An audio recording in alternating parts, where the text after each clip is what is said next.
Hello everyone, welcome back to my channel. In this video I'll show you how you can make your WhatsApp channel, so let's start with the video. To make your WhatsApp channel, first of all update your WhatsApp to latest version available on Play or App Store. I have already updated the application. After updating, open WhatsApp. Now here you will find Updates section next to Chat, which used to be Status earlier, so click on Updates. And here you will find both Status and WhatsApp channel section. Click on Find Channels to see more channels. And here you will also find different sections like All, Most Active, Popular, New, and in Country section through which you can change the country location and find the popular channels from those countries. Now to join N channel.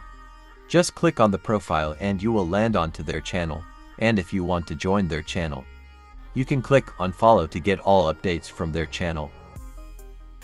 Now to make your WhatsApp channel, just click on the plus icon available next to channel option. If you are eligible to make your WhatsApp channel, you will see an option to create your WhatsApp channel. As you can see, I'm not eligible, so I don't have an option to create a WhatsApp channel. As of now, WhatsApp hasn't provided this channel feature to all accounts. As we can see here, we can see all the channels with a verified tick. So if you are an organization or have a business account, you will get the option to create your channel. But for the normal users like us, WhatsApp haven't provided this feature yet, so this is all about the WhatsApp channels. If you have got this feature in your WhatsApp account, let us know in the comments section. Thanks for watching. Subscribe my channel and press the bell icon for all latest updates.